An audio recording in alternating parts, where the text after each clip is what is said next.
Almost scary stories. In my early 20s, I used to deliver newspapers overnight twice a week, usually from around 12 to 6 a.m. It was one of the most enjoyable jobs I have ever had as an introvert, but being a young female traveling through the darkness and isolation of the late night made me a little paranoid. This led to some incidents that were terrifying at the moment, but quickly became a laughable memory. The first scary experience I had was after having been on the job for over a month. I had become comfortable with my route and was able to do it mostly by memory at this point. In this instance, I was approaching a historical Victorian home with a wraparound porch. The walkway up to the porch was long, dark, and surrounded by thick plant life, and it was always a little creepy. That night, I approached the porch as usual and tossed the paper toward the requested door. This door was at the end of a narrow, dark corridor, so I would stop at the beginning of the corridor and toss the paper as I had terrible night vision and didn't want to trip on something and make a big scene. I went through with my usual routine of tossing the paper from a distance when suddenly a dark shape came flying at me from near the door. I screamed, turned on my heel, and ran to my car. Upon looking up as I opened my car door, I realized it was only a black cat and I had probably frightened him just as much as he had frightened me. The second incident occurred not long after the first. My route was split half and half between the edge of town in ritzy suburban neighborhoods and isolated farms that took me down long dirt roads miles from civilization. One night I pulled up to a mailbox in front of an old farmhouse right on the edge of a large field. I grabbed the paper from my back seat, and as I reached my arm out of the window to place the paper in the box, I noticed the face of a creature right next to my arm, close enough that it could have easily moved forward a few feet and quickly made its way through my open window. I screamed as I struggled to process what I was seeing with my poor night vision when I realized it was a deer just hanging out next to the paper box. I'm not sure how I didn't spook him, but he was totally unbothered by either my presence or my scream. I laughed, hoped to God I didn't wake anyone, and finished out my night. The third and creepiest incident was the result of building paranoia over the course of months and occurred at the end of my time delivering papers. Since starting the route, I had noticed the same vehicle almost every night driving slowly through one of the nicest subdivisions on my route. Being a lone female at around 2 or 3 a.m., this was unnerving, but they were never close enough to think much of it. I kept my eyes on the vehicle with every visit, especially since I was there at varying times of night, but somehow always managed to see the same vehicle meandering through the neighborhood. One night in mid-fall, probably early October, I approached a home whose paper box required me to get out of the car and walk across the road to deliver their paper. I grabbed the paper, placed my hand on the door handle, and suddenly spotted something out of the corner of my eye. In the distance, about 30 yards from the mailbox, there was a figure standing extremely still. The figure was facing my car as if they were watching me and not moving a muscle.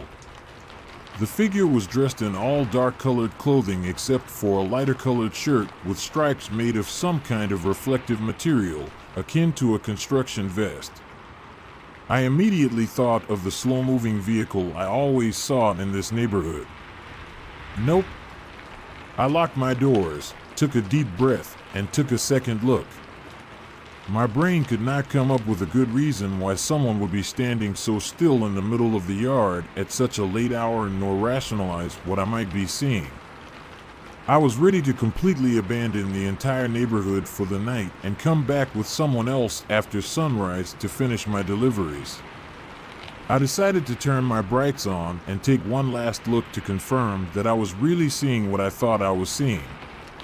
I flipped the switch, looked up, and found myself staring at a very well-made scarecrow. A scarecrow. Woman facepalming, it was then I realized that it was indeed October and our town always has a scarecrow competition. I hope the homeowners won because it was very well put together, and in the darkness, I absolutely could not tell the difference between the scarecrow and an actual human being. I moved on to a better job shortly after the third incident, but I was left with a lot of interesting stories from the short time on my route.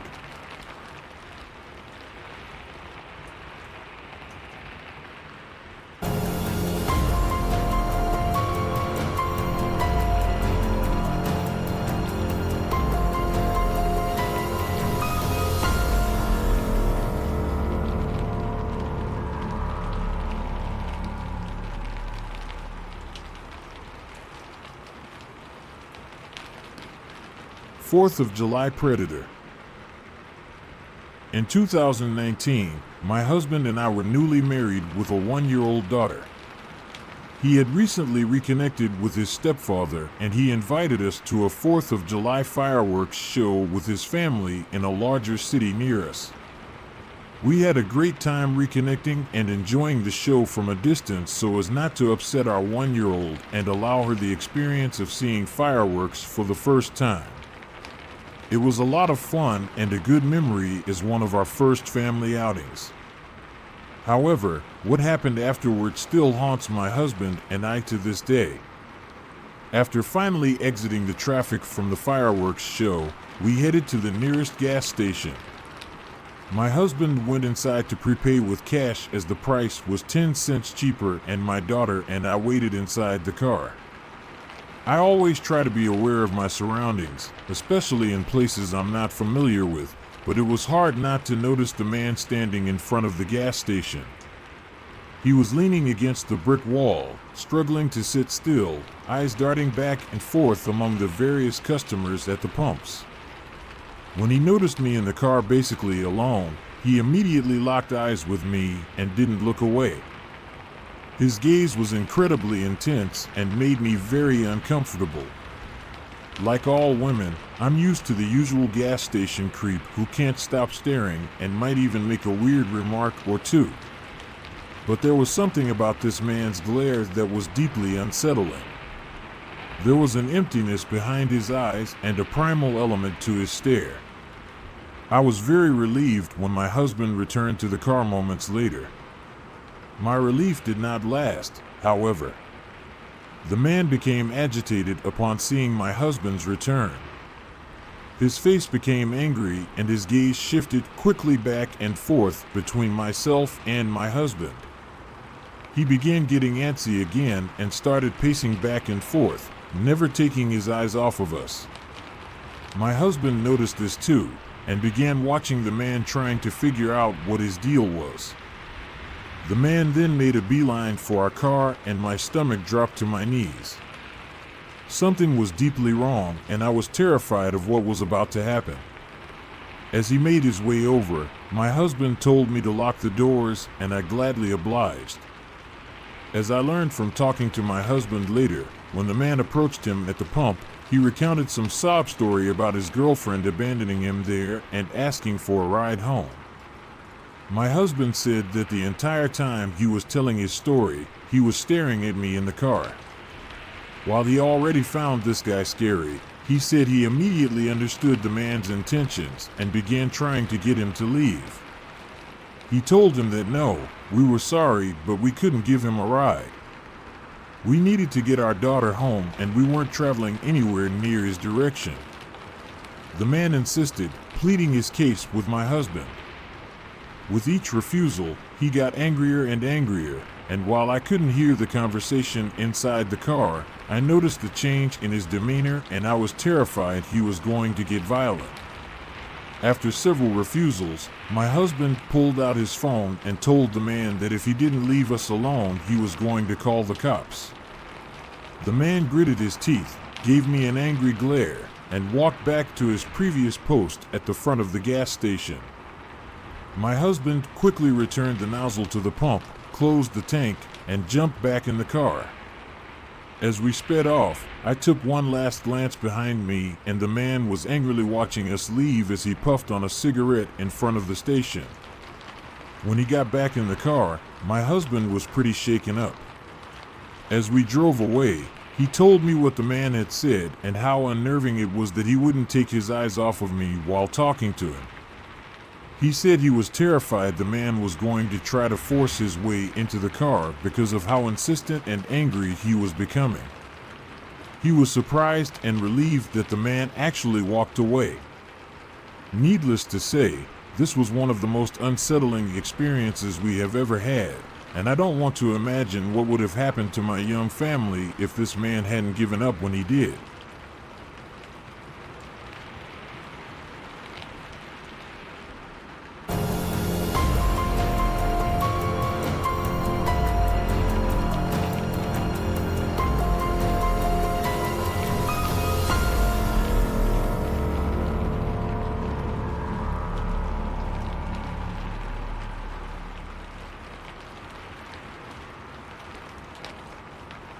Gunman at the smoke shop. In 2019, my husband and I were out grocery shopping a little later than usual when he realized he needed a new vape, an unhealthy habit that he has quit since this terrifying experience, and something that was never done around our child. Our usual shop closed at 6 p.m., so we Googled local shops and found one that didn't close until 8 p.m. It was 6:45, so we decided this would be the best option so as not to walk into a store too close to closing. Our city is pretty safe, though there are a few areas that see more crime than others. The area this shop was in was a well-populated area that sometimes saw crime, but by no means was it a bad area. My 1-year-old daughter and I stayed in the car while my husband ran inside. It should have been a quick 5-minute or less trip, especially since there were only a couple of other vehicles in the parking lot. My daughter was asleep in her car seat and I was mindlessly scrolling through my phone when a man casually walked into the smoke shop. This barely caught my attention until a large man and woman followed behind the man and stood on either side of the smoke shop doors with arms crossed, almost as if they were guarding the door. I found this weird, but as they were leaning up against the wall and casually chatting, I let it go. Time passed, 10 minutes, 15 minutes, all the while this man and woman at the door were staring at me like they were planning something. 20 minutes went by and I started to get really worried. My husband does like to chat and has been known to spend ridiculously long amounts of time on what should be a short trip because he's talking with a clerk or another customer. But given the circumstances with the people out front, I knew something was wrong. I decided to give it another 5 minutes before jumping in the driver's seat and heading to another location to call for help. This felt kind of dramatic, and I remember thinking I was just being paranoid, but I knew in my gut something wasn't right. I continued to casually scroll through articles on my phone, not really absorbing anything but trying to pay attention to my surroundings without raising the suspicion of the people at the door. A minute later, the first man emerged from the shop and all 3 people left the area. A couple of minutes after that, my husband bolted out of the shop, eyes wide and looking terrified. I asked him what was wrong and he just said, "We need to leave now." I kept asking him what happened and he remained silent. After a couple of miles of driving, he pulled into a gas station to collect himself. He put his head in his hands and cried for a moment before wiping his eyes and pulling me into a bear hug. He said that everything was normal when he first went into the shop.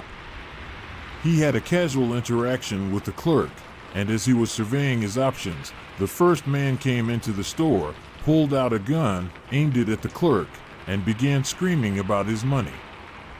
My husband looked in the other direction and continued to view products as if nothing was happening.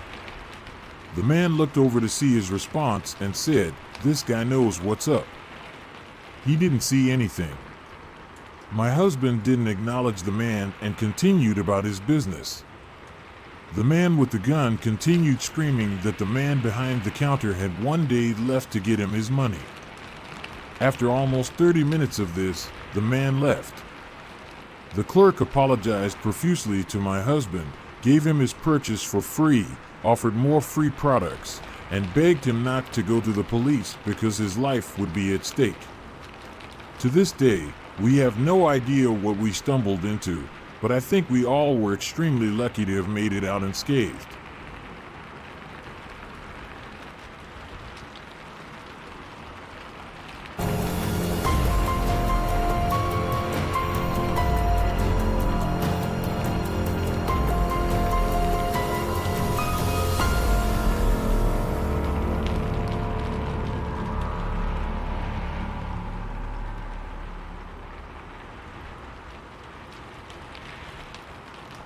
Railroad creep.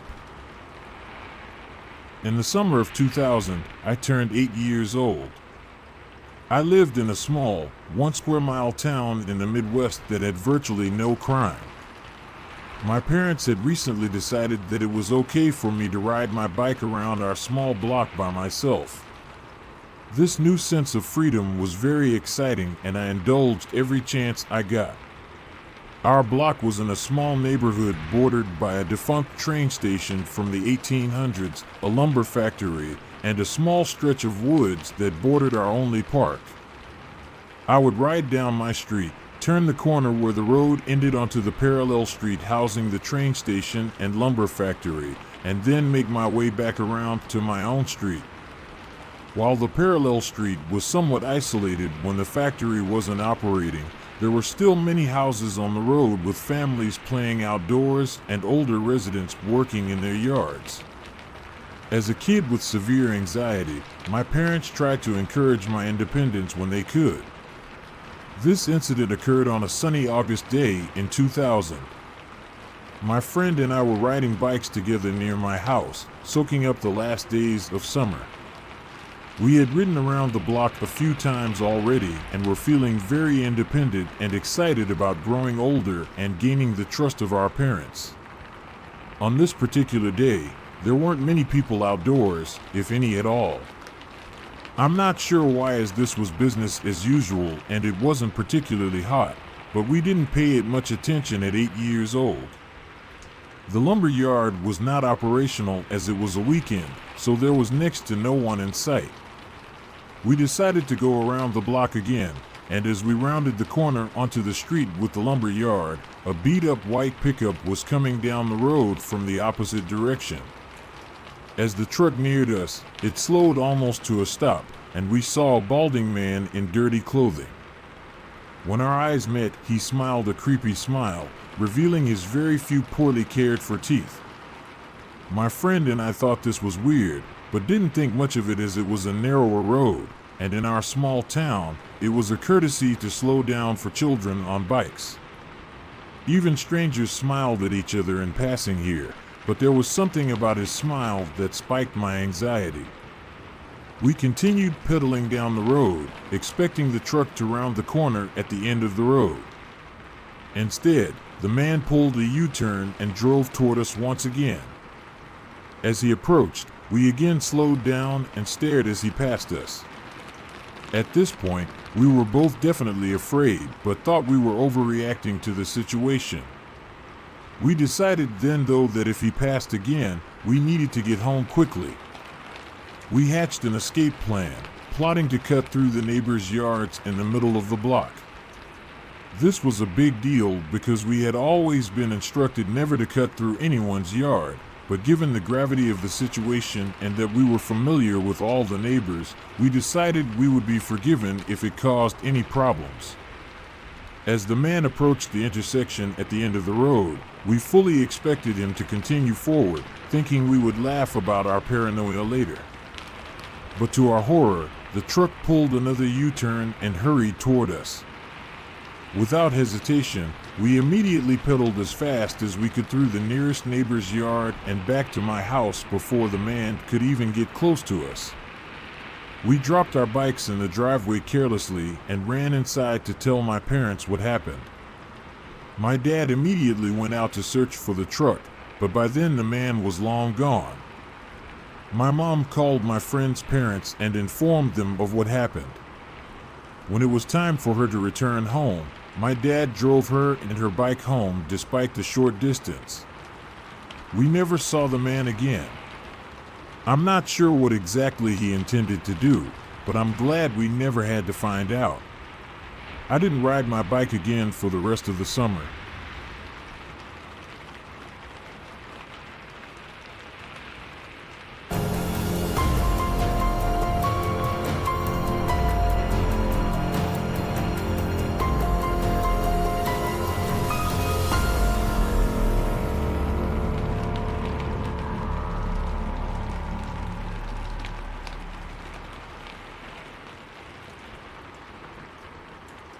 Walk home after work.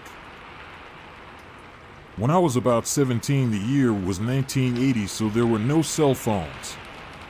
I was working at a little pizza shop, and my boyfriend was supposed to pick me up when I got off work.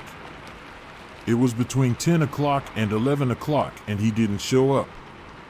The guy I worked with offered to give me a ride home, but I declined it because I thought my boyfriend was going to show up at any time. I figured I would go ahead and start walking home, because even if he did show up, he would still drive the route I was taking home, because there was only one way to go. Just for some protection, I carried a small knife. I kept it in the sleeve of my coat and would practice regularly on how to keep it concealed in my sleeve and slide it into my hand in an emergency. The only thing on this road were businesses that were all closed at this time, and on the other side of the road were railroad tracks. While passing some of the businesses, a car pulled into the driveway of one of them. I walked past the car, kept aware of my surroundings, and noticed a man getting out of the car. I kept walking, and he started to follow me into the little town I grew up in. As he caught up to me, he asked me where he might find a payphone. I told him there was one up by a drugstore in a different direction from me. He tried to strike up a conversation and asked me if I knew Joe Blow. I told him I didn't, but I knew his brothers and named the two brothers I knew. He said, "Well, I'll tell you what, you're coming with me." He put his hand around my mouth, but hadn't got a good enough grip yet when I spun around and I screamed, "The fuck I am." I slid the knife down into my hand and just started wailing at him until he let me go. Being that I grew up in this town, I knew a lot of places I could hide, and I ran and didn't look back. I hid in a little cubby of one of the windows of the church and waited for a short period of time until I knew he didn't follow me anymore. I made it home shaking and totally freaked out. The next day, my boyfriend called to apologize for not showing up because he got too drunk at a party. I told him I was sorry too because I got attacked, and I told him the name of who the guy asked me if I knew, because my boyfriend lived in the same town as that family, and I'd hoped he could find out who it was by my description of the guy. I never told my parents what happened, but I did tell my sister and showed her that the knife I carried was bent, so she got me a bigger, stronger knife.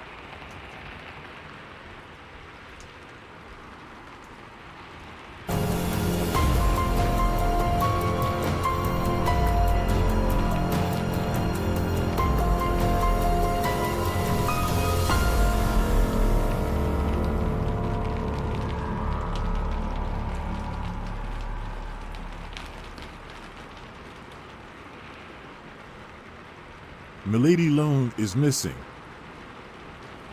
Amadeus smiled, his eyes lingering proudly on the glistening solar panels he had spent the entire day assembling.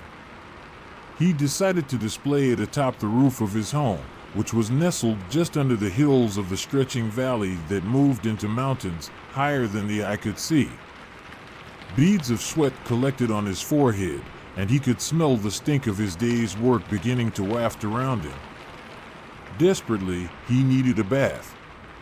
Chuckling to himself, he began to climb down, careful to wedge his feet in the right places of his house, so as not to fall and collapse onto the grass.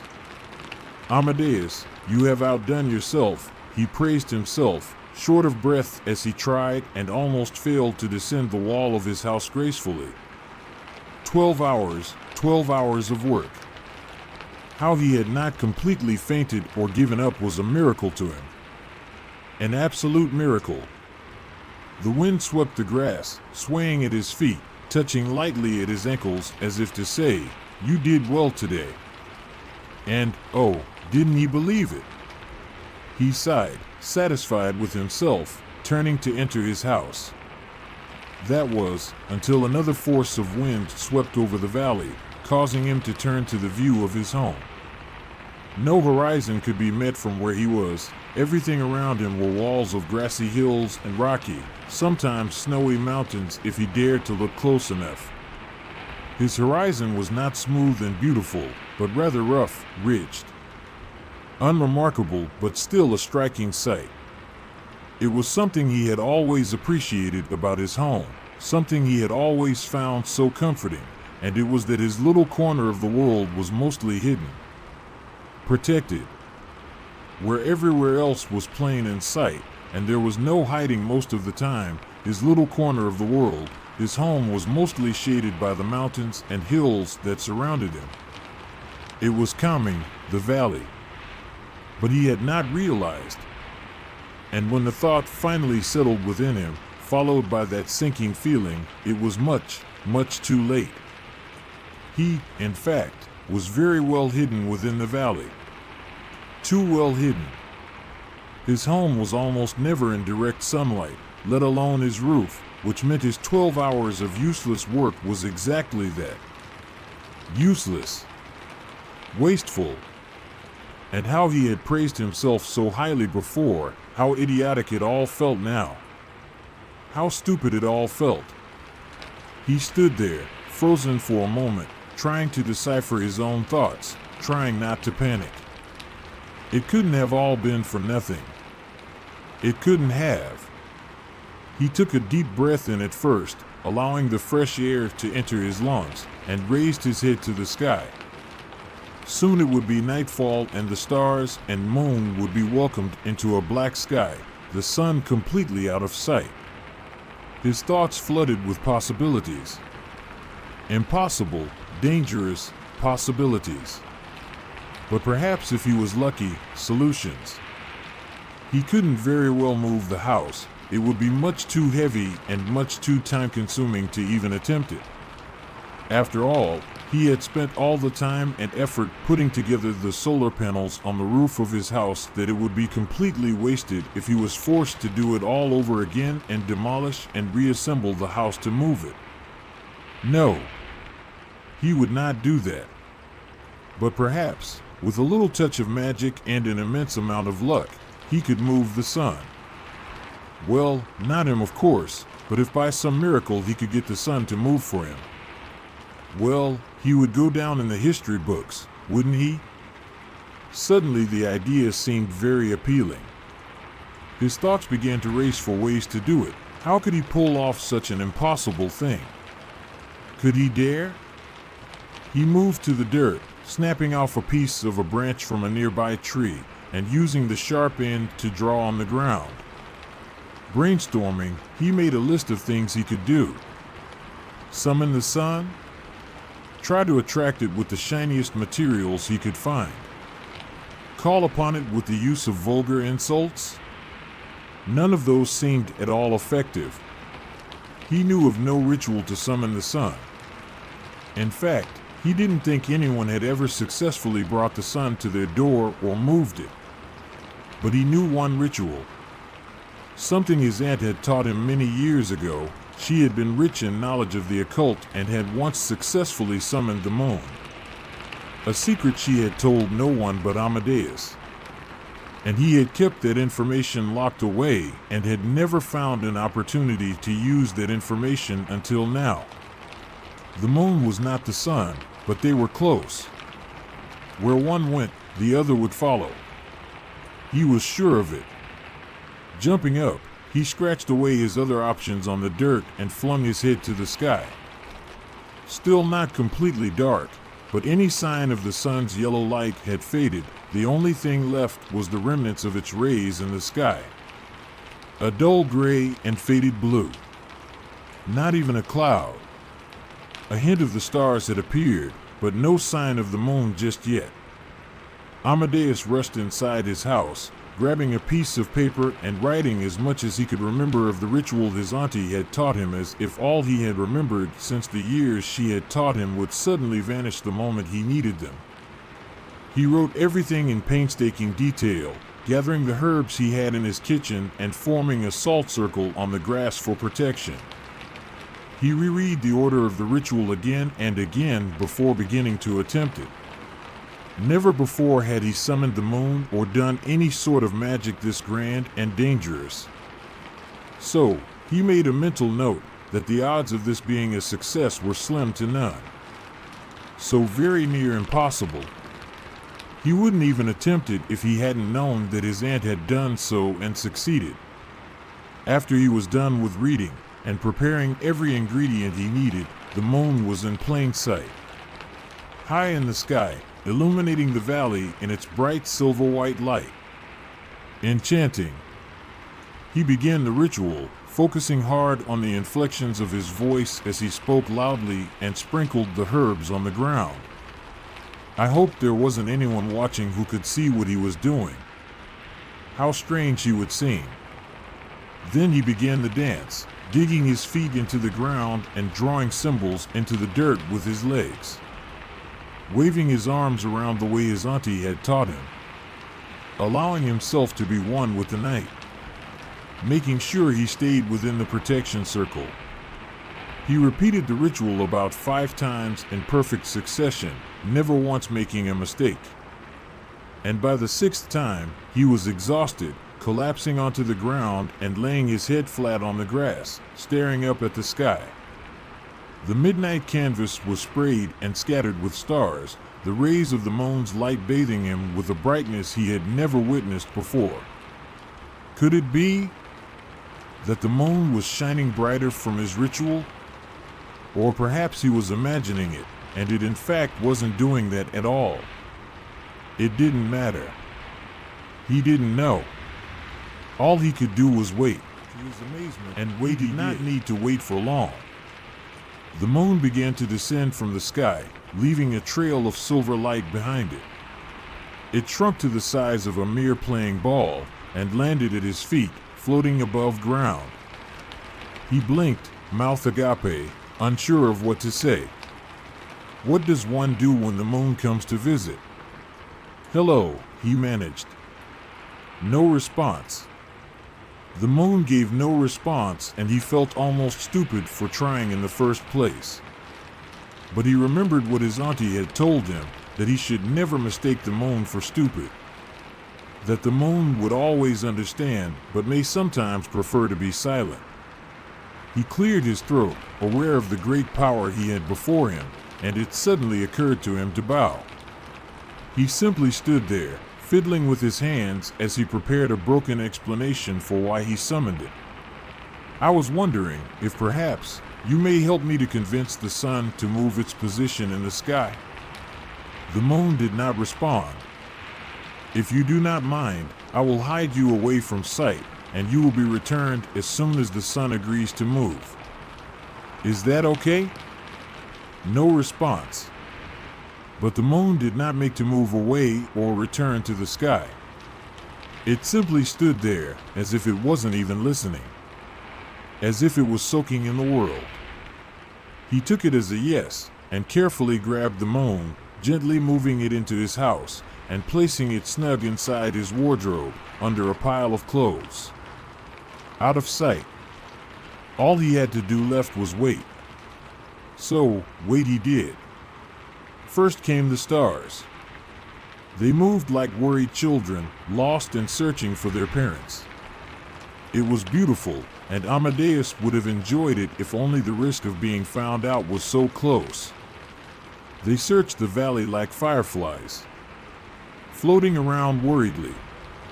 None of them thought to enter his house and explore. They all searched the outside, through the trees, within the river, and through the hidden crevices of the mountains and hills. It was glorious, the sight of 1,000, 1,000,000 stars all scattered across his home, across the valley. Not a single one in the sky. How dark the rest of the world must have been. How confused they must have been to realize that no light illuminated the sky. He waited patiently, and when they finally left, they didn't return to the sky. Instead, they traveled where the sun had set that day, and immediately he knew where they were going. Very soon he should see the sun. Deciding there was no point staring at the window and watching, he took his leave into his chamber and allowed himself a good night's rest. Resting his eyes, sleep overtook him. When he awoke, he was almost convinced that the ritual, the stars in the valley, and the empty sky were all but a dream. It wasn't until he checked his wardrobe that he realized it wasn't. To his surprise, and perhaps a little concern, he realized that the sky was completely empty and no sun in sight. It was still night. How was that possible? He checked the time. It should be morning. Why had the sun not risen? Was it afraid that the same thing that happened to the moon would happen to it? No, it couldn't be. The sun and the moon were celestial creatures. They were what controlled the world. They couldn't be afraid of anything. He waited a little longer. The dark made him tired. He rested his head on the pillow and fell back into a deep sleep, one he didn't seem to know how to wake from. And he wondered who else in the world was awake and confused by the night sky. It was his parting thought before his eyes closed and threatened to never open. A violent knock shook his house, and he started at the sound. Jumping from his covers, he made his way to the front door. He made a quick glance at the window, and through it, he saw an endless night. For once, a little fear tickled at him that the night would be there forever, that it would never leave until he returned the moon to its rightful place. His auntie had not informed him about this part. Perhaps because she had never attempted to steal the moon and move the sun. Somehow, he convinced himself it was right. And this was to be expected for what he wanted to pull off. He made his way to the door, opened it, and in his shock and amazement, backed away from the bright, beautiful male in front of him. Tall and a little slender, the man had a face carved and sculpted by gods. His skin seemed to glisten in the firelight, tanned with a few golden specks. His hair was a golden blonde, a deep kind of blonde that shone as if it were spun gold. And his eyes matched the same shade as his hair, glowing brightly in the darkness. "Hello," said the stranger, his face solemn, as if he had lost something. "Hello," said Amadeus nervously. "How can I help you, good sir?" "My name is San," he explained, his face neutral, almost expressionless, but there was something fragile about his energy, something that suggested he would blow up at any moment, that his anger hung by a thread. "I'm looking for my wife, Loon." It suddenly sunk within Amadeus, who and what this person was. He felt his heart leap to his throat, and he thought if he spoke, he might be unable to breathe. Thankfully, San didn't seem to notice, and he simply interrupted as he looked around the place. "I was told she was in this valley. You are the only person who seems to live here." Amadeus gathered the rest of his courage that was left and took in a deep inhale. "Loon? I have never heard of a woman with that name around these parts. What does she look like?" There was a certain type of irritation in San's eyes, and he realized he had pushed a button. "You know who Loon is," San said. "It is why no light is in the sky. It is why the world is in darkness. If you simply show me the direction from which she went, or better yet, tell me where she is, I won't have to make things difficult." "Do you speak of the moon?" "I was not aware she was your wife." He was half telling the truth, half stalling so he could bring himself to request for the sun to move. "Say, what if I didn't know where she was?" "Yes, what if?" San urged. "I was the only one to know where she was?" Amadeus dared to smile. San's muscles tensed, his jaw clenching. "I would be very careful what you say next."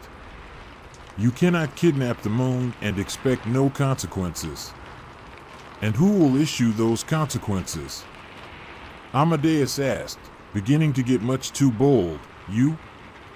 Amadeus leaned on his door frame. She came willingly, you know. Or as willingly as one can be when they can't speak. She could have left at any moment, but she stayed. San frowned. Your point? My point is that if you tried to get rid of me, you would never get her back. I am the only one who knows where she is. And I am completely willing to negotiate her return. He was bluffing, but he was doing it well. He could feel the anger seeping from San, but the sun, personified, could do nothing about it if he wanted his wife back. Fine, he said through gritted teeth. What do you want? I want you to change your position in the sky so that my solar panels on the roof are brightly shone on all year round, Amadeus explained. He almost laughed out loud at the absurdity of such a request. The lengths he had gone to for those solar panels. Even San seemed surprised, eyebrow raised. That's all? Amadeus simply nodded. That is all. And I will give her back to you. Fine, said San, it is done. I will change my position immediately. Now return my wife. Amadeus beamed. He couldn't believe it had worked. He rushed into the house, eager to find the moon in the wardrobe, buried under his clothes. When he reached his room, he felt all the blood rush out of his body when he saw that the wardrobe was open, and a trail of silver footprints was seen exiting the wardrobe and staining his scattered clothes on the ground. The moon had left. Fear took hold of him now, and he felt himself begin to panic. No, no, no, no, no. He rushed outside to where San was, and gulped. She's not where I put her. San frowned. What? He said, in a deadly quiet voice. I don't know where she is. A mistake. A stupid mistake to have told him. He realized it the moment he saw the rage flash in San's eyes. He should have left. He should have run away and tried to hide from San the moment he realized the moon was gone. Instead, he had confessed he was unable to retrieve his wife. And now he could see death flash before his eyes. A blinding flash of light surrounded him. And then, blackness. All that was left were the man's feet in a pile of ashes as he had exploded at the will of the sun. Without his wife, San left the valley, but Lune had chosen not to be found. She had wanted to explore the human world more. She didn't emerge from hiding, even when the world was plunged into endless darkness. Even when banners had been put up and a search had begun. Everyone in the world was desperate to find her. Desperate to bring back daylight, as the sun could not rise if the moon was not there to help him. She had spent much too long working, thousands of years, millions of years, working and circling Earth over and over and over. And never, once, had she been allowed to explore it. So now, this was her chance, and she had no intention of returning.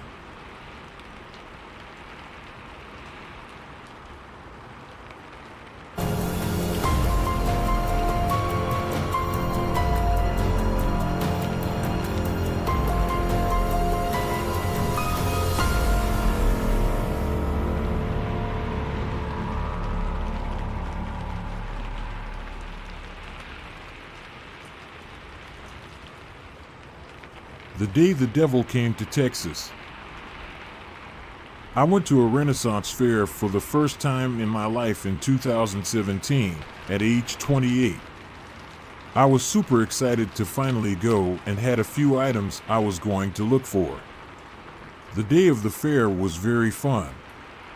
Picking up beers to carry around to different booths and browsing things that can't be bought in any regular store. It was not too hot, and I found a great kilt that I purchased.